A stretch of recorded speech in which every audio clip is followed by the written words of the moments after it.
Salah satu sumber kekuatan penghipnotis adalah kekuatan suaranya. Tentunya kekuatan suara yang mempunyai daya hipnotis. Nah, bagaimana Anda nanti saya ajarkan untuk menggunakan kekuatan suara yang mampu menembus pikiran alam bawah sadar. Caranya silahkan teman-teman simak saja videonya dari awal sampai selesai, supaya nanti Anda lekas bisa mempraktekkan.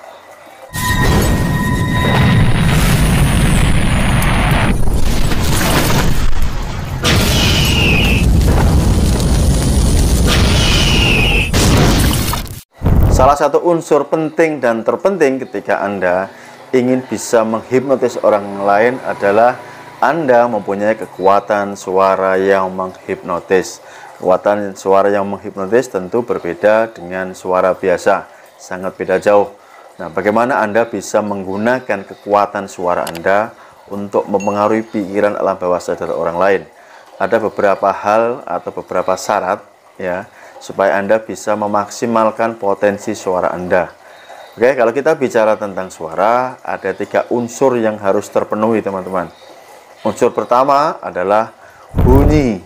Jadi, ketika kita bersuara tentu harus mengeluarkan bunyi. Nah, bunyi itu bisa berupa kata-kata atau lainnya.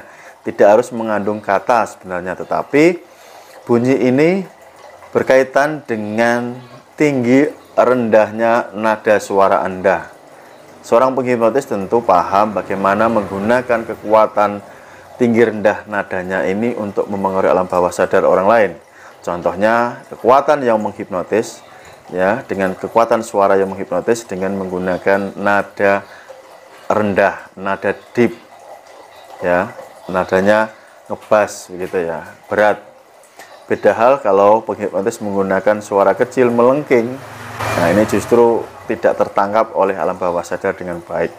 Kemudian unsur yang lain berkaitan dengan bunyi.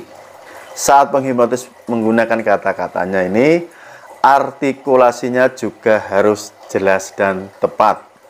Ya, artikulasi, pelafalan kalimatnya ini jelas dan tepat, serta ada titik jedanya. Gitu ya, tidak monoton. Maka selain tadi tinggi rendahnya nada, juga harus ada jeda, ada ritmenya, ada iramanya. Di mana kata-kata ini yang ingin dimasukkan ke alam bawah sadar inilah diberikan penekanan yang lebih. Itu syarat pertama berkaitan dengan bunyi. Syarat kedua adalah menggunakan vibrasi atau getaran. Maka seorang penghipnotis yang sudah melatihnya bertahun-tahun bisa menggunakan suaranya mengeluarkan vibrasi atau getaran ya. Vibrasi atau getaran ini luar biasa dahsyat, teman-teman. Jika seseorang ini sering menyengajakan diri melatihnya, maka vibrasi atau getarannya ini sangat kuat diterima oleh orang lain. Oke, itu syarat kedua. Nah, sebelum saya melanjutkan syarat yang ketiga, buat teman-teman yang ingin tergabung di kelas privat My Hipnotis, saya ucapkan banyak terima kasih. Dan buat Anda yang sudah tergabung juga saya ucapkan banyak terima kasih. Ataupun buat teman-teman yang sudah membeli ebook saya, ebook Privat My Hipnotis, semoga ilmunya bermanfaat. Kita lanjutkan syarat yang ketiga, yaitu adanya frekuensi. Frekuensi ini sangat penting karena berkaitan dengan gelombang pikiran manusia.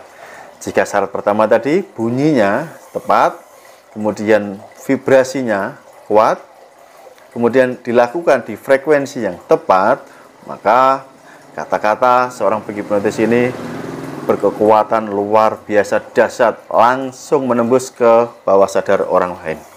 Nah, berkaitan dengan frekuensi ini, teman-teman, maka Anda harus memahami gelombang pikiran manusia. Ya, kapan nih? Saat seseorang masih dalam gelombang beta, ya, Anda tidak tepat untuk menggunakan sugesti Anda.